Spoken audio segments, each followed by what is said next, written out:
questions. Oh, wow, we are live. I was not ready for that one.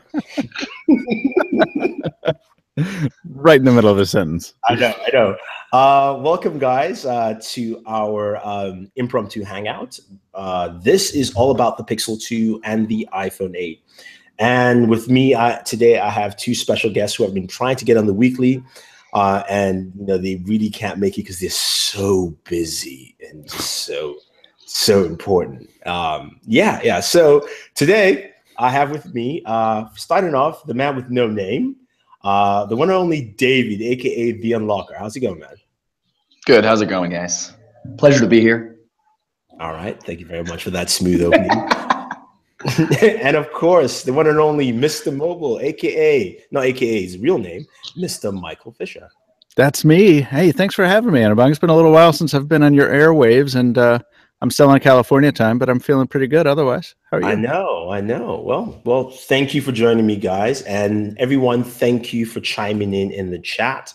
I want to let you guys know that at the end of not the end of the show, but later on, I'm giving away 10 iPhone cases. iPhone 8, which also work on the iPhone 7. So if you have those, you can actually win them. All you have to do is leave the comments in the comment section of this video, not in the chat, because that doesn't transfer over, because that's how Hangouts work. So still unbelievable. Yeah, I know. So let's chime in. The iPhone 8 and 8 Plus have been out for about 2 weeks. And I wanted to get your thoughts on the device. What do you think? What do you feel? You've used it for a little bit of time now. And I'm going to start off with my nemesis, David. I was like, which of us could that? Yeah, I don't know. Depending on the subject. Yes. So my opinion on this, but to reiterate for people that are watching, I kind of am very confused by the 8 and the 8 Plus. I don't understand why Apple really made them. I mean, I kind of do, but I don't really see, especially in most markets that Apple is selling their phones, we all have payment plans, we all have subsidies from our carriers, and this whole the iPhone 10 is so much more expensive. It doesn't really translate to most of us in most of Apple's major markets, right? We're all buying them with contracts. So the difference being, for example, on AT&T, it's a $6 a month difference. And so I don't know why I would go for what feels like an already outdated phone by the fact that Apple released the 10. Apple outdated their own phones. There, that's the beginning of the rant. Go on, rebuttal. I mean, look, guys, most people know my standpoint. I am not the biggest Apple fan, but I view at least the... You hate iPhones. I don't hate iPhones. I'm not the biggest Apple fan, but I view the 8 Plus as the wiser choice. Now, David says an extra $6. It still amounts to $200. It doesn't matter whether it's $6 a month. It's still a set amount more. Now, they will tell you that, hey, you know what? You can split it up. Don't be fooled. You're still paying more money. Now, the thing here is simply... I'm going to let him do his talking. Simply this is that, to me, at least, the 10, I haven't seen it yet, but from what I see from the 10, the only thing that makes me anywhere more excited, but now a little lessened, is, the fact that you can do portrait mode in the front. And Google just said, forget that. We can do it with one single camera. That kind of just threw that away for me. And the display, which is an OLED display, which is nice. I love that. But again, it's got a low PPI ratio. It's got a low nit. I'm not too excited. It doesn't necessarily, because the 8 and 8 Plus can do everything the 10 can do except having that display and a unibrow. Yeah, and but the 10, using the 10 actually feels like you're using a new exciting phone, right? I assume I haven't laid my hands on the 10, but I think I don't remember if I actually used this headline or not, but on what at one point I had meant to call the iPhone 8 review an awesome phone in disguise, or an awesome phone disguised as a boring one, because I was tired of the iPhone 6 design when it launched.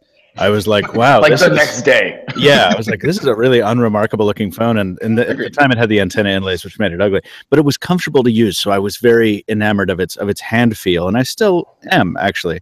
But you look at the iPhone 8 next to Andrew Martinick and Android Central threw up a tweet a couple weeks ago. It was like, here's an iPhone 8 next to a Galaxy S8 Plus. And it's like, I'm not one of the guys who hangs out in the comments and is like, the bezels, OMG. But holy crap, right? The iPhone 8 looks like a microwave oven accessory from 1979. Wow. Next to, I think that's absolutely accurate. You know, and 79 in particular. Yeah. It's striking to me. Like, I would never spend money on the 8 or 8 Plus just because I tend to need a phone to look and feel a little bit current. And those phones really don't. But I don't agree necessarily that they don't have a reason to exist, or that because there are so many people who are the opposite of me, who are like, I just want a new iPhone. I need one because I broke my last one. I want it to last a while. And it looks like my current. Oh, good. I don't have to get used to something new. Exactly. Right. Well, I think I said that in the video that I did that was about like this topic, which was like, by the end of the day, like if you really just don't want to give up Touch ID and you don't want to try something new, then that's fine. I get that. But for people to be like, oh, but they're cheaper, like makes no sense to me because of the fact that most people. But it is cheaper. It doesn't matter when you spend the truth is Sunday. No, but the truth of the matter is you have to understand like also the mentality of an iPhone user to some extent, right? The reason you're paying a premium price for an iPhone is because you truly believe that that is a better phone and it's great and it's the best. The problem happens, like you don't care about any other Android phone. Your iPhone, being the iPhone, is better than all of those phones in your mind, right? And you pay a premium for that. The only problem I have now is that Apple said, yes, here is the premium, but this one's a little more premium. And so like, it's hard for, I think, that mentality to go, you know, like, and you know what's going to happen? One of those people is going to get an emoji and not be able to respond. And all of a sudden they're going to get the feeling of, this brand new phone that's still $800 can't do something that one can, and it's gonna feel like when they yell at us when we use Android phones, you know, like we switch, all of us. When I get yelled at for having green text messages, that's gonna now be the feeling that those people that can't respond to the emoji are gonna have within themselves, and so like it's almost yeah, go. Your iMessage point is really salient, and it's why Apple is winning. If I just want to go on record as saying that, like, if you are the kind of person, and I mean no offense to anyone you know, David, but if you are the kind of person who will criticize me for the color of my text messages, I don't ever want to hang out with you ever in my life. Yeah, all right. Yeah, no, fair. But to the point of like, this is an iPhone user mentality, right? It's they don't necessarily not all of them. Not all iPhone users. No, I'm not saying that they all yell at you for the green thing. There is a reason why they have iPhones. They think that this is the best phone, and it's a premium thing. I'm paying more for something nicer. The same reason why you buy the MacBook Pro, right? Okay, but it costs a lot more. David, that I want you to answer, as well as also you too, Michael. But you're talking about the premium with the iPhone. But let's look at Apple's full SKU of products. It is now very segmented. You've got the SE. They also mentioned the 6 as being, 6S as being part of that line. Yeah. And then there's a 7. Then there's an 8 and there's a 10. Now, they all have different variation. The 8 has wireless charging. 7 does not have wireless charging. Better processors down the line. The SE is a different size. And when you go to the 10, there's also a different UI functionality with it. Now you've got to swipe up to go to the home screen. You got to go to the corners when you get to, they're 10. Sorry. Yes, iPhone 10, not the X. My brain is getting confused. No, we've all called it the X. Yeah, I was months before it came out, and then we were all like 10. Oh, it's 10. That makes sense. Yeah. So what does that say for Apple users' mentality, where they've always thought in the past that we've had the best, and Apple's only given them like 1 or 2 options right in there. Yeah. And now we have Apple, especially the press conference, that said, this is what we have. And it's a range that goes from the SE all the way to the 10. Right. But I still think they're still only giving you, except for this year, 1 option. And then based on screen size 2, right? That's basically what they've done every year when they release a new product. And your average, like most people I've run into especially, and again, we're talking about like in the States, in like the UK, like in certain countries, Like, they want the latest and greatest of their Apple phone. And also because they're not paying for it necessarily, right? Like, they're paying over time, or they're just swapping out their old one for a new one. A lot of carriers do that. There's no real reason for them to go down to those lower models. How many SEs do you really see? Like, a few. Okay, look, or 6s, like, not that so. No one, I don't know anybody that would go out and buy a brand new 6, because for them, at least here in the States again, the difference is negligible in the cost per month. I do know people who actually bought new 6s, all because of headphone jacks. Then again, there's a mic. Okay. But yeah, but look, no. And I'll give you that, because again, like the Touch ID thing, I could see why you would buy an 8 if you really didn't want to give up that one thing. Totally. But I think over a longer, like, over most people, if we're talking the majority of your average person that wants to buy an iPhone, I'd say they get the 10. And I think we're starting to prove that already. We'll see what happens with the 10. But the 8 and the 8 Pluses didn't sell out for the first time. Yeah, but they're gonna move. They're gonna move on the holidays, man. I'm telling you, I know. Because I feel like I know the opposite type of people as you guys have referenced so far. Because like I came from a world where most of my I literally had this conversation last Sunday. My friends. I'm talking about the iPhone. My other friend butts in. She's like, "Oh yeah, I got this old iPhone 4S. What do you think?" And she slaps down an iPhone 6 on the table, and I'm like, "You don't even know what? No idea what and you don't care." And like that's not me making a value judgment. It's me just saying, like, I know most of the people I know are just like, "Oh yeah, I have an iPhone. I think it's a little old. I don't know. It works well. I'll get a new one when it doesn't." Well, I feel like I know those people too. But I think, and it's crazy. But like they still know that a new one came out, and at a certain point their phone's gonna die. They're gonna have to make a choice. No, because Apple's gonna kill it by giving it updates and make it slower. Well, they know that a new one came out, but I feel like the 10 is getting way more negative publicity than we're acknowledging. For that $1,000 price tag is like everywhere. I opened the door to the UPS guy delivering me an Apple shipment the other day, and it was not anything iPhone related. He hands me the box. He's like, "So how's it feel to buy a $1,000 phone?" I'm like, oh my God. I don't know. My friends are judgy for my messages. Your delivery guys are kind of judgy. What an adversarial conversation we've begun. This seems threatening. And look, and all valid reasons. Like, I'm not. It's just the way that I view. And even in the video I did, I asked. I was like, well, why would you guys do this? So, like, to your point, like, if you wanted the headphone jack, if you want to keep the Touch ID, if you just don't care, you think you have a 6, but you have a 4 or whatever, like, fair. These are all valid scenarios. I think that people would buy the 8 and 8 Plus. No, I mean, I think it's very true. I think it's interesting to see how, a lot of us think of users, whether it's Android or iPhone, in certain set ways, but then as you break it down, they're different type of users. Like Michael just mentioned, he has friends that have no idea what device they have, but they think it's the very first one they bought.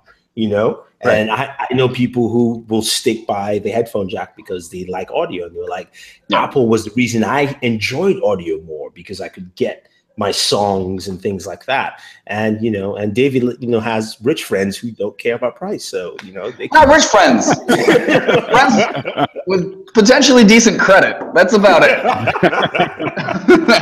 It doesn't even have to be that good of credit. Like, T-Mobile will just give you a phone. They don't really care. Yeah.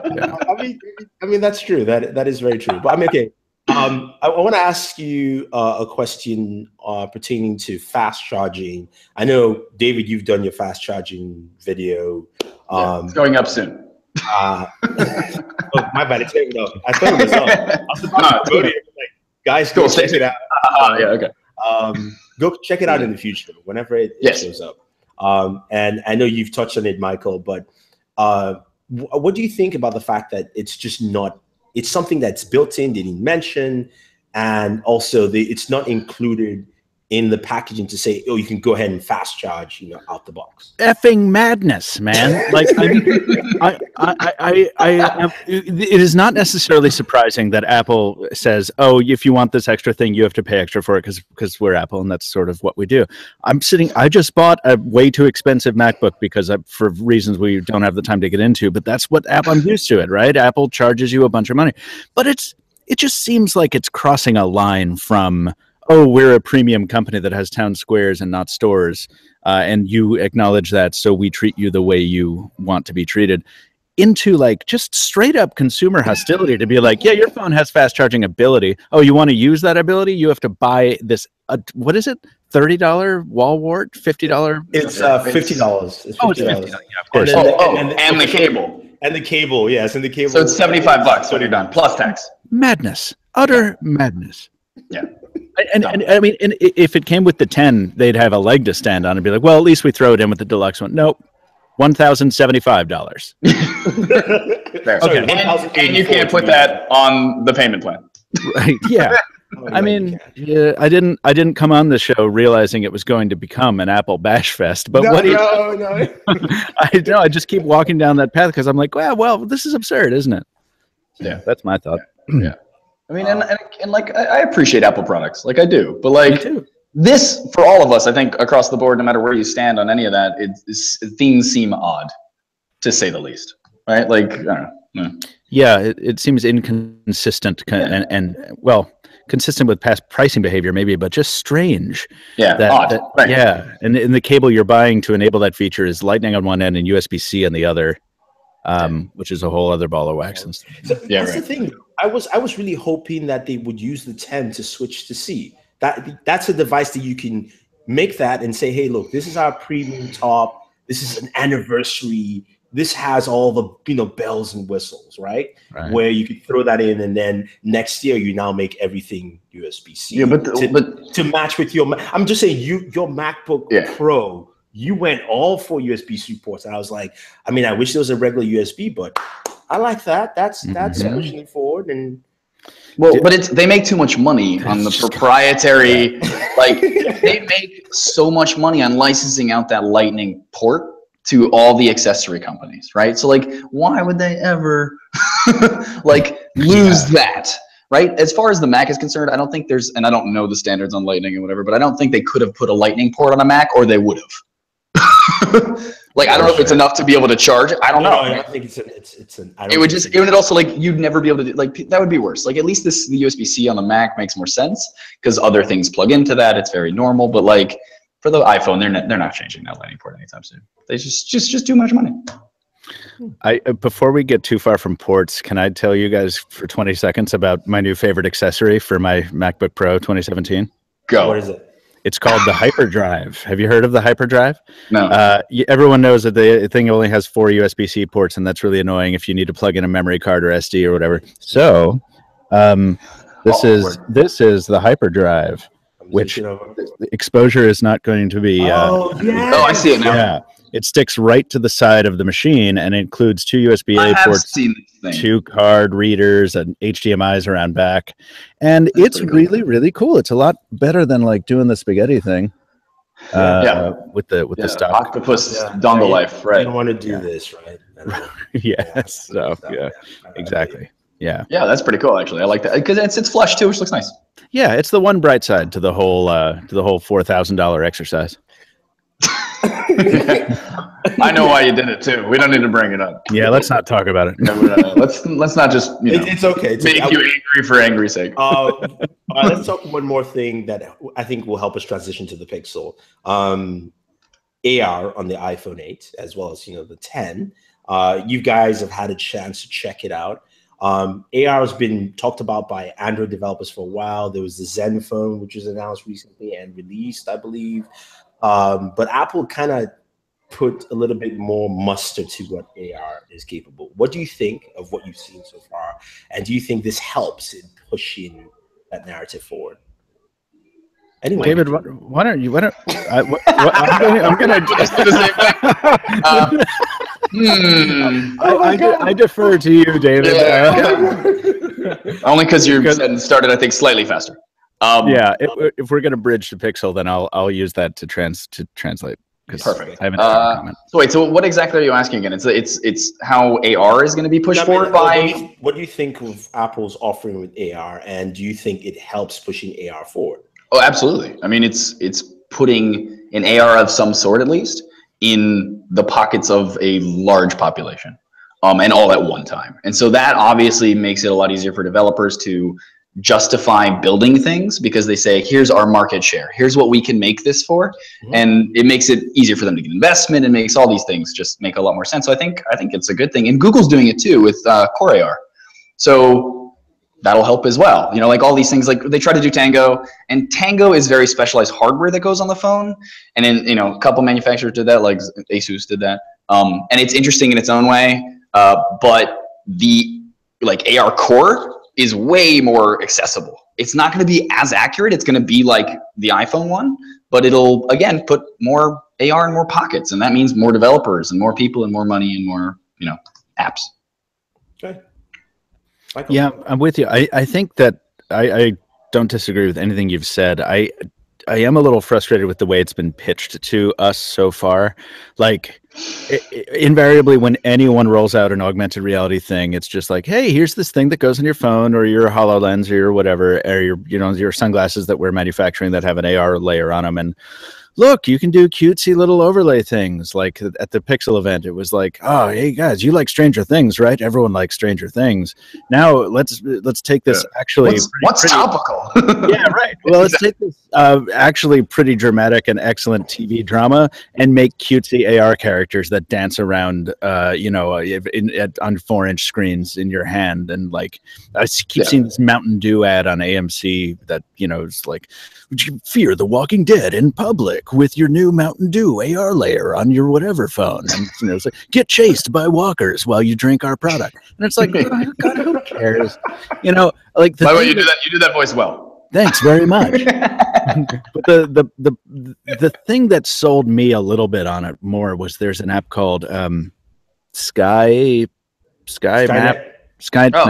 Not Google's Sky Mapper, but Apple's one, the really best one for the iPhone that shows you the constellations when you point Sky Guide.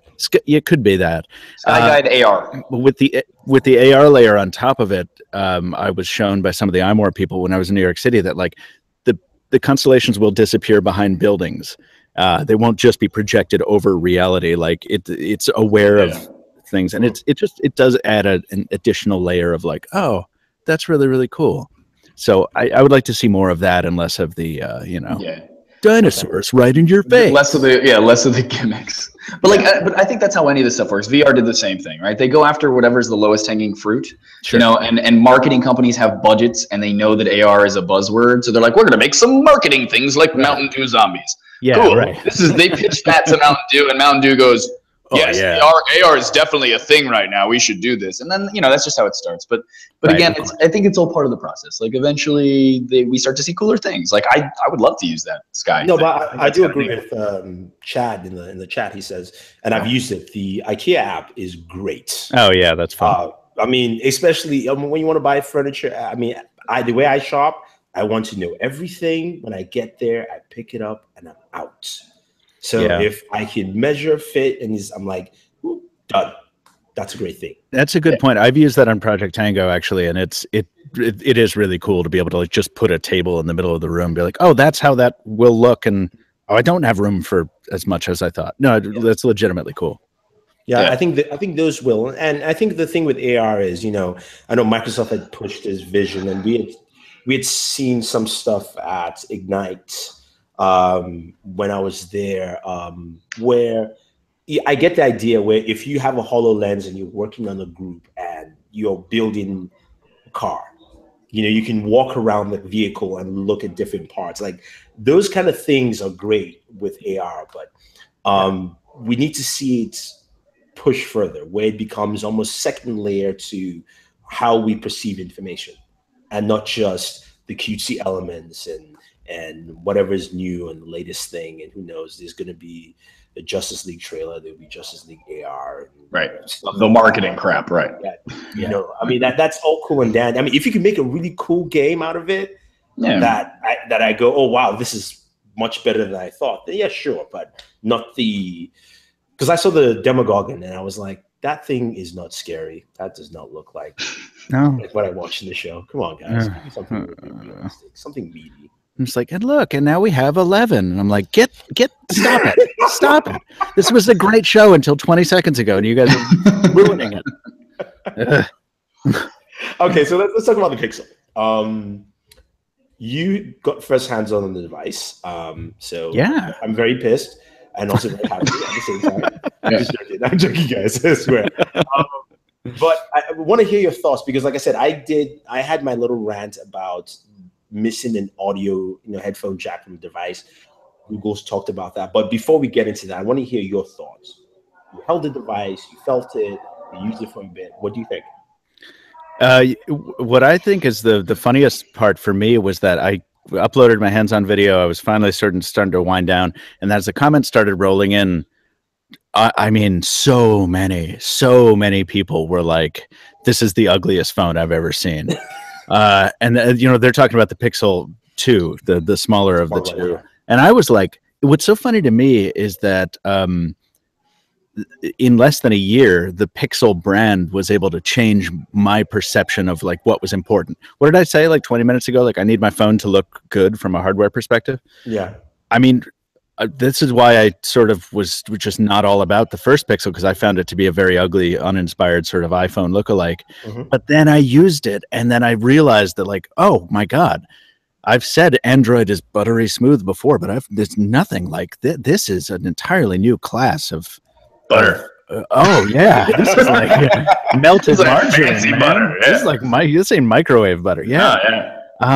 So I focused on that during my hands-on time, and I sort of only after the fact realized I'm like, yeah, these are not the most the beautiful phones ever, but the 2XL I think is certainly the one I would go for, given the utter bezel-tastic action on the smaller one. But yeah, so the hands-on experience was chaotic and crazy, and I'm still assembling my thoughts. What did it look like to you guys? David? I mean, I agree with you. I think the thing about like the Pixel and even the Nexus phones were always like, and I was always a big fan of those because I like stock Android. I like the performance necessarily. I too, though, am a person that likes the aesthetic. And so like the Pixel, I loved the using it, but like and the camera was great, but like looking at it wasn't the greatest thing.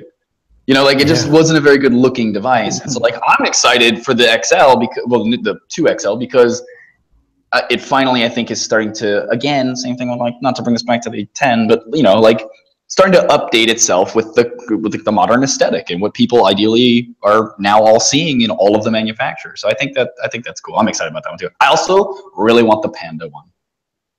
Oh yeah. Oh totally. That's the only one that I would ever get. Yeah. See, and then I chickened out at the last minute. I bought the black one. And now I'm regretting it. I have such remorse. I want the Panda. How about this? How about and he was sitting there like, never get the Panda. That's I've not touched thing I've never seen. Why not? What's the matter? What your eyes broken? I'm glad you agree with me here, sir. No, first of all, this is me. I still think the Pixel looks like a half ugly phone. Flip it to the back. That whole glass layer on top, I don't like it. I think it's a little better. Like the smaller glass, but it's still terrible design. They took the drunk people at HTC to make that stuff. That's how I think. I don't know. I think I don't mind it. Yeah, I don't mind it. But I mean, for me, the thing I like about phones are features. I've always been a feature-rich person, and that's why I talked about the Pixel being a little confused because the camera looks good. I love the fact that you can do portrait front and back, those kind of things. Where with a single camera, I'm going, thank you. I mean, like you're pushing it. You're talking about machine learning doing a lot of things on the phone. So I'm like, okay. And then they throw in the squeezy feature, and I go, why? I don't get it because 1 minute you're talking about talking. You talk about Google Home and using AI and talking to AI, and then you throw in squeeze. And they're like, you could use it with gloves. And I'm going, I live in the Northeast. When it's cold, my hands will not be able to do that. I might as well just say, okay, Google, and let it open. What do you mean? What gloves like reduce your compression factor on your squeeze? He's pretty old. His joints are just they don't do well anymore. He can't squeeze things. Yeah, but I found it as a feature that just didn't need to be on the phone, right? It just it seemed superfluous to me at first. Like, I mean, I admire your courage in the face of the coming HTC U11 fanboy onslaught because I hear the tornado siren in the background. They're all rallying, and here they come to burn this whole place down. Done. Pitchforks and torches. To question the squeeze. No. I think that the squeeze is I've sort of warmed up to it a little bit. I think it's fine. It's cool that you can disable it, and as someone pointed out very smartly, I think somewhere on Twitter, like at least it's not like the Bixby button where you have this button on the side of your phone. Like the squeeze, you might as well you can forget it's there if you disable it. Like it's not true. It's not going to hurt anybody. And if people get used to being able to summon Google Assistant with a squeeze, that's fine. That's cool. Yeah. No, I'm giving the same hate I gave the U11. It's got to take the same, because to me, it's like this. You throw in a squeeze, you take on the headphone jack, and I go, why? Well, that one does not have anything to do with the other one. Right. No, it doesn't, but it just shows me. It shows me. Now you're just angry. Yeah, I am angry because you know what? I just listed things. No, it's because I like the Pixel 2 XL. I think it does a lot, especially for Android phones, where it's going to make Samsung improve what it has to do for next year. It's going to make LG step up its game and not release devices a month and a half later. Yeah. but I do like that. I do like that aspect of it. It's just that, there's certain things for me, I go, if you're going to be in the premium category, give me everything. Throw in wireless charging. Why? I mean, just why? Yeah. I do like wireless charging, actually. But just throw it in there. Yeah. If Apple's doing it, then you should too, since you're competing against Apple, right? I feel like maybe that revelation came a little too late in the pipeline phase for that. Because remember, so these devices are not, it's weird because they're metal, right? And we haven't really, it is possible to do wireless charging through metal, but I think it's too expensive to implement right now or something like that. So like, but the thing is, though the Pixel 2 and 2 XL are metal, they have this, what Google calls a hybrid coating on them. I don't know what it's ceramic hybrid of what or what.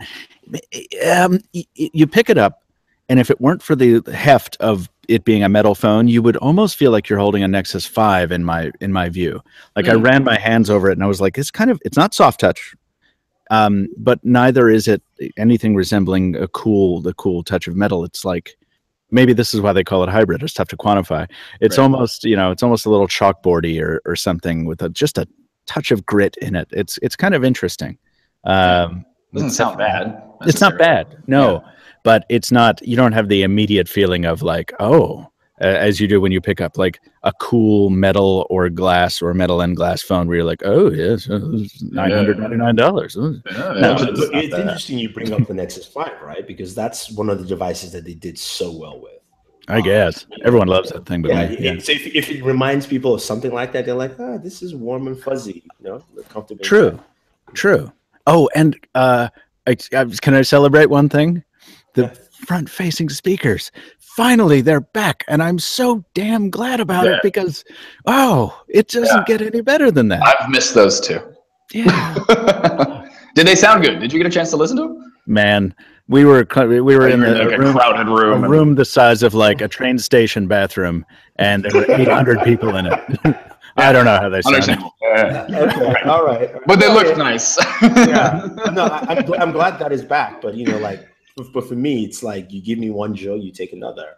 I don't want to sound like an old horn talking about the fact that it's no headphone jacks in that thing, and the fact that Google said because when it wants to make a bezel-less phone, that's why they took it out. I wanted to slap somebody. Seriously, I was like, man. I'm like, wait, is that what they said? They said they needed to take it out for the bezels? I need to find the quote. Just please chat if you want to. I've seen this.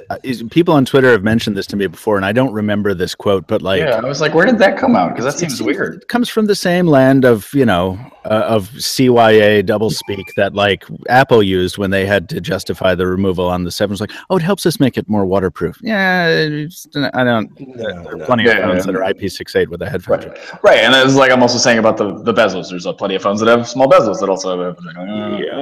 So I don't know if I believe that. Oh, it helps us keep the price point. Oh no, it doesn't. These are expensive too. So this is the still high. Somebody shared it to me. BGR reported it. It was a conversation with TechCrunch, and the primary reason for dropping the headphone jack is establishing a mechanical design path for the future. We want the display to go closer and closer to the edge. Our team said, if we're going to make that shift, let's make it sooner rather than later, and I'm getting angry reading the whole thing because it just makes no sense. Wait, so it sounds, and maybe I'm wrong, but it sounds like they're saying that they removed it so that their next phone can have smaller and smaller bezels. Yeah. Like they're trying to get the process started of removing certain things so that they can get. That's what it sounded like. I don't know if that's like to me. Is that right? Okay. This has smaller. So it's bezels. But maybe maybe to their point, and like just playing devil's advocate, I don't understand why the headphone jack's not there. But like maybe it's to like get it even further down, like to where we have the whole like concept of maybe no bezels. I don't know. You know what it is? Right? Devil's advocate, I don't know if that's accurate. HTC took them out of its phones, and HTC built the smaller one, and so they just didn't have any in the bin. Google was just like, crap, we didn't order any headphone jacks. We were gonna put that in the bigger one, but they're not here. We don't got time. Just I realize this is foolhardy to say to an audiophile and a man with 850 headphones on his wall. He does have a lot of. I myself don't really mind it. I haven't really minded it since I got my. Where's the mute button? Where's the mute button? Well, so wait, you're gonna have to just be talking to yourself in a minute then, because it doesn't really bother me. I'll just tweet about it. It's fine. It's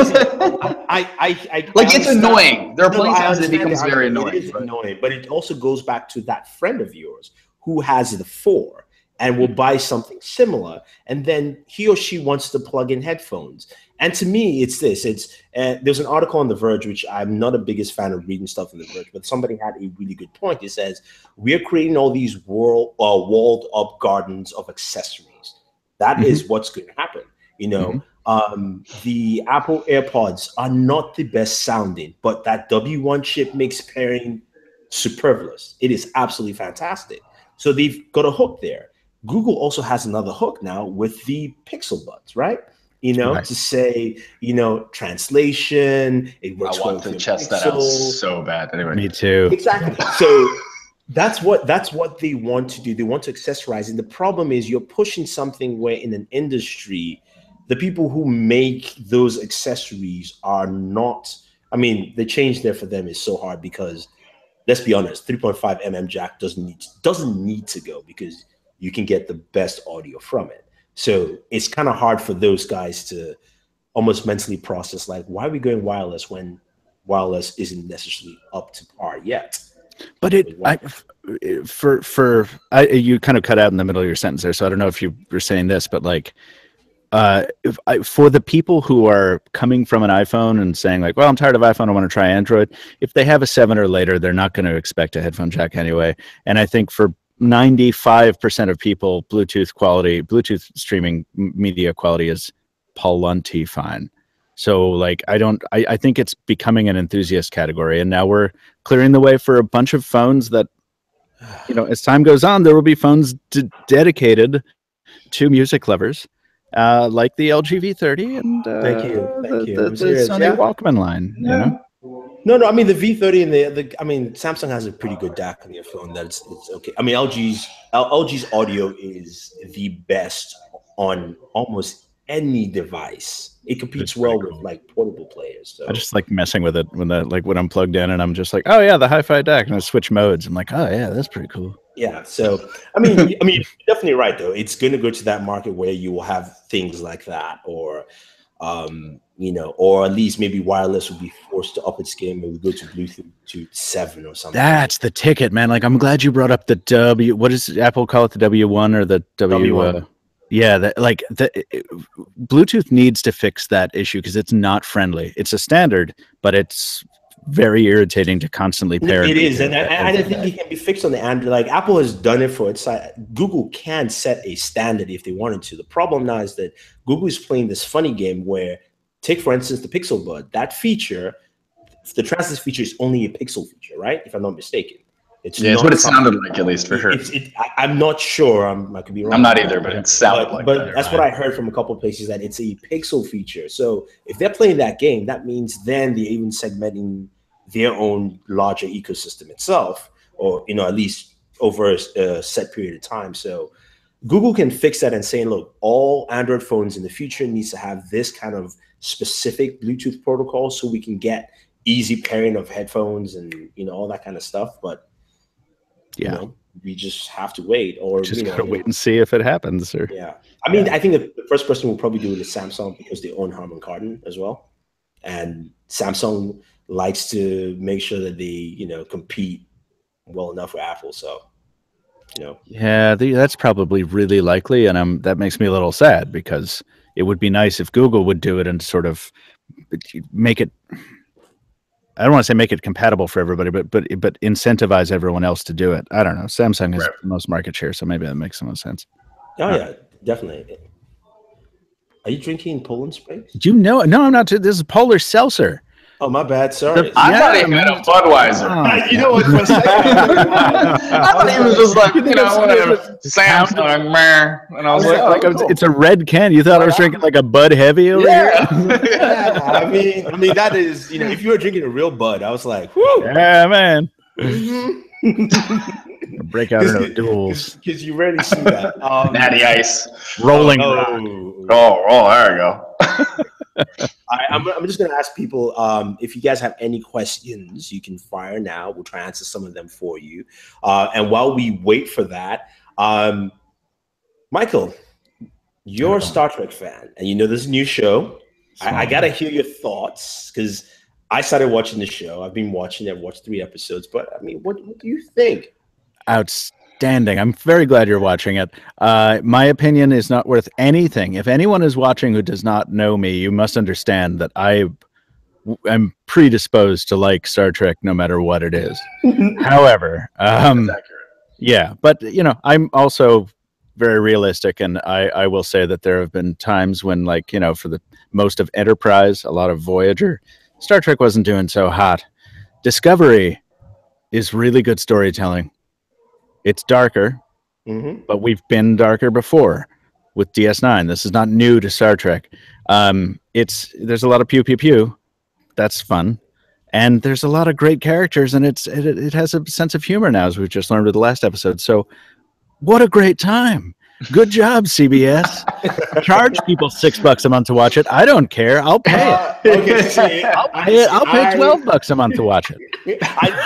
Because I saw your photo on Facebook where you're like, you're ready to go to watch the episode. I'm like, so ready. I'm like, look, I'm with you. Because I have I do a comic book show on Mondays, and one of the guys there is a big Star Trek fan, but he's like, this is not classic Star Trek. No, it's not. It's Star Trek Discovery. Yeah. Simple. I think that is the thing that drives me. People on Twitter have been blowing me up with just like, this isn't Gene Roddenberry's vision. And I'm like, no, it hasn't been Gene Roddenberry's vision since the middle of Star Trek: The Next Generation. The last 20 years of Star Trek have been because things evolve, man. They grow. Yeah. The old Star Trek didn't get deleted. It's not like it's being overwritten. You can go back and enjoy old Star Trek. You can also enjoy new Star Trek. People can enjoy different things. That is very true. What the hell? I definitely agree with you. I mean, I like the way the show is going, so I just can't wait to see what happens, And, it's good to see a show embrace, again, there were all these people who were pissed that they had a female captain, when they were filming. And I'm going, Star Trek has done this from day one, where they said it's the future, so everybody can do anything. Damn right. I mean, if Captain Kirk can mess around with aliens of different colors and species, then really, I mean, come on, like, and that's the thing. Like, I mean, I know that there has been that horrible feedback but thankfully, I think it's been from quite a small vocal group. That I don't know. I don't have the data there, but it's like, I'm really glad that Star Trek has stood up in the face of that and been like, yeah, well, okay, we did this once before. We've had a female lead on a show for before that lasted 7 years and had some fantastic moments. Yeah. And was on the whole a pretty good show. And we got to see so much. We got to see that, like, wow, it doesn't matter that it doesn't matter what the captain's gender is. You can have opinions on her leadership and the way she handles certain situations, just like you would for Picard or Kirk or Cisco or anybody. It doesn't matter. Like, you said it. That's what Star Trek has always been about. So people, if people have been complaining about that with Discovery, they have just not been paying attention, or they're just S-posting, or they're just terrible people. So F them, right? Exactly. All right, we have a question here from Dexter73. He says, does Google need to have a store in order to fully compete with Apple? Like a physical store? Yeah, physical store, yeah. Like a town square? Maybe a village or something? I don't know. Yeah, something like that. Yeah. I don't know. What do you think? I mean, Mike? Oof. Dropping. Your turn. I've been talking a lot, and if you call me Mike again, we're no longer friends. By the way. I usually call you Fisher. Oof. How do you? Is that worse? We'll discuss it off the air. All right, we'll talk. No, answer the question, because I want to know. I don't know if I have an opinion. Yeah, I don't really know if I do either, because I don't think they need to. I mean, you can see that things are selling out, and like the Pixel sold out really quick. Like, I don't think. No, but let's be honest, how many units would selling out is one thing, but how many units did they actually push? Because you always look at yen numbers, and the Pixel 1 did well, but it didn't sell that much. Let's just be honest. Mm-hmm. So that's right. Samsung but I think the point is, like, if you have a specific amount and you sell on the internet versus selling it in stores, it's still that same amount is going to get sold out, right? So if it's sold out on the internet, why would you need to have all the extra expenses of a store, a staff, logistics of getting the products to all of the different stores? Like, I think it's their way of kind of running a little lean, right? Well, wouldn't you say that helped Microsoft with the Surface, right? The Microsoft stores were a good place for people to experience, use. You have to pay your dues. You must spend at least 3 years to push your device. And by year 5 is when, as we've seen with the Surface in the 5th year, that they now just call it the new Surface Pro. It becomes mature, and people go, "Oh yeah, there's a new Surface. I'll buy one."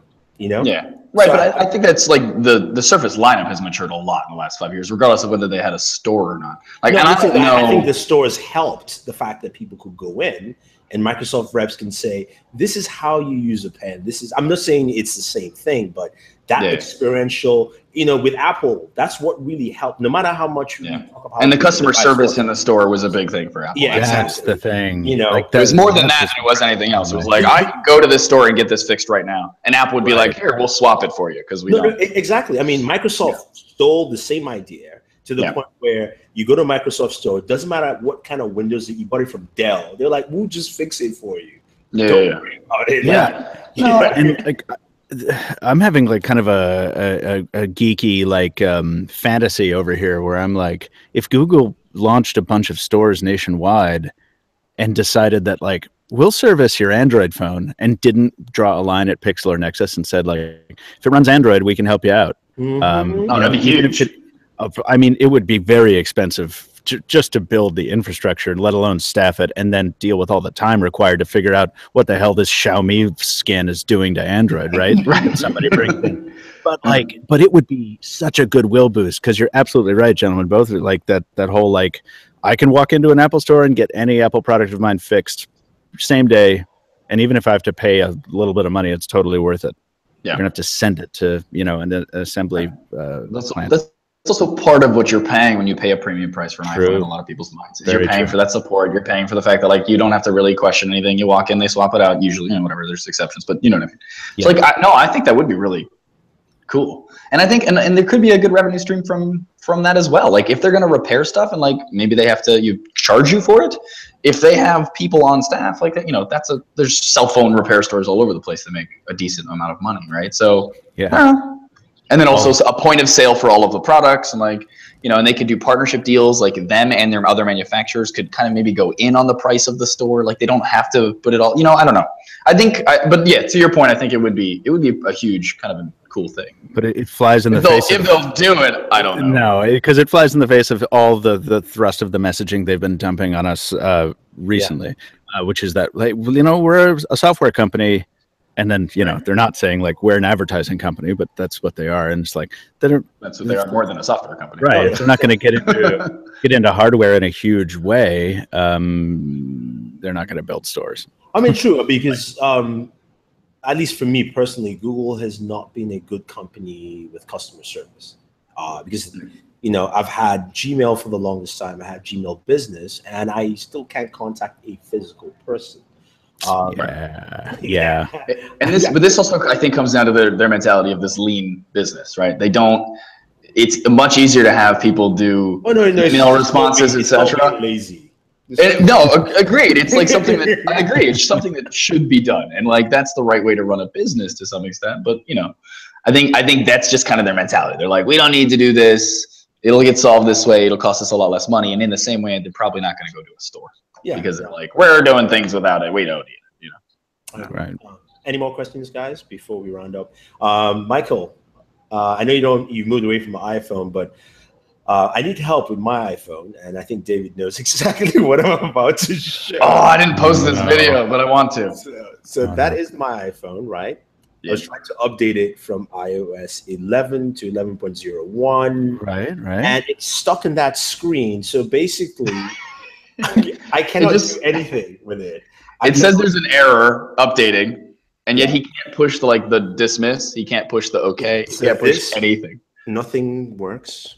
And then what about holding the power button? Doesn't do anything? Yeah, no, we tried that. So if I hold the power button, 1 second. Nothing. It should have the power sign come up. So no, it comes up, but you can't touch it. You can't touch it. There it is. Oh, so there it is. See? Yeah. Oh no. And then here's the trick part. I've called 911 3 times. Yesterday we did that. Oh, is that what the sound was? Yeah. So if you hit down the power button and the down volume key to do a force restart, it will beep loud, and then it will automatically call 911. Oh, because it's registering it as like a multi-press of the power button. Yeah, I guess probably because of the interruption of the volume. Oh dear. No, so that's how you hard reset the new iPhones, right? Like 7 and up, because there's no actual home button. So this is what I did. I was like, oh, dude, I'll just hard reset for you. So I held those 2 buttons down, and we're sitting in like a convention, and it just goes, and we both look at each other, and I was like, that's not good. I don't think that's good. I was like, quick, shove it in your bag. I found that out today because I've been posting Instagram stories saying, 18 hours later, it's still doing the same thing. And I did it on Instagram and it went bam, bam. And next minute it's like, this is 911. How can I was like, oh God. I can't even stop the call. I'm just like, I blame iOS for that. So it's not your fault. Bored Buddha says, just take the damn phone to your Apple or T-Mobile store. What kind of we were just talking about that though. If you just bring it to Apple, I couldn't solve this problem. Yeah. Come on, man. I mean, well, I'm doing this for the fans.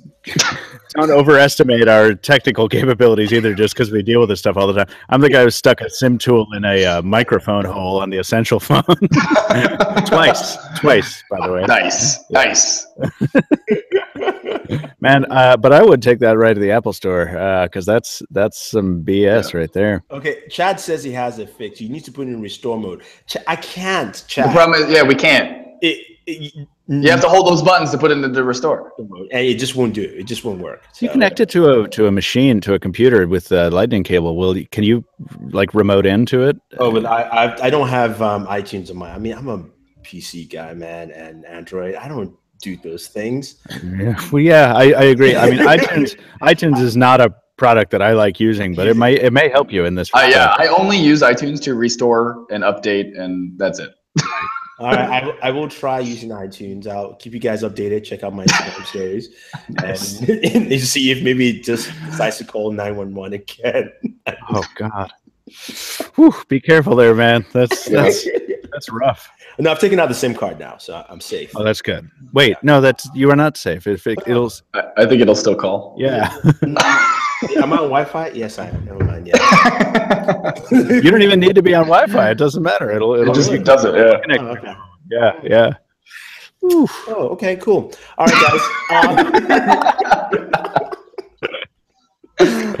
I think we've come to the end. I don't think we have any more questions. If you do have questions, leave them in the comment section. I'll share it with you guys. We try and answer them for you. As I mentioned earlier, we're giving away 10 iPhone cases, speaking cases. I have a bunch of them. So if you want to win one, leave a comment, not a chat message, a comment. So you just have to wait till the video's done.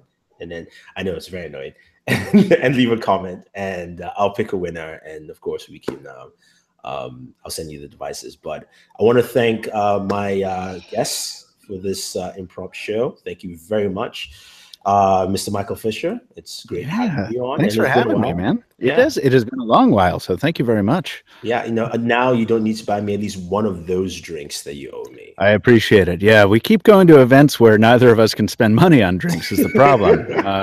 Maybe soon. Yeah, this was great. This was a really fun hangout. Even though David was here, I mean, it was fun. So thank you. Yeah, I appreciate that, guys. For the next one, I'm gonna buy a pair of actual microphones and headphones and do something about my. No, it's okay. It's okay. Nobody told me anything, guys. It's all right. It's all right. Clearly, I was just unprepared. We will help David out. I think you got a bunch on that wall behind you. With at least, just borrow one for the next one. A loaner. I'll send you. Yeah, a loaner's fine. You can just fill I'll out. sign the loaner agreement. I'll make sure to send it back on time. Exactly. But no, thank you very much, guys. Yeah, it was a pleasure. Definitely check out their channel. So you can check out Mr. David, aka TheUnlockr. That is his channel on YouTube. Follow him there, and also follow him on Twitter. And Instagram and every other social network he's on, including Snapchat, I believe. Yep, too many of them. Okay, too many of them, yeah. And of course, Mr. Michael Fisher, aka the Mr. Mobile. That is his Twitter handle. It is Mr. Mobile on YouTube. No, it's not. It's the Mr. Mobile on everything except for Snapchat. Yep. All right, cool. I was trying to be just precise and wrong. Sorry. No, totally awesome. On all social media handles. Also, you can follow him on YouTube with that as well. Thank you very much, everyone. Again, if you want to win an iPhone case for the iPhone 8 and 8 Plus, leave comments in the comment section of this video. Don't forget to like and share, guys. Subscribe, and always enjoy your entertainment.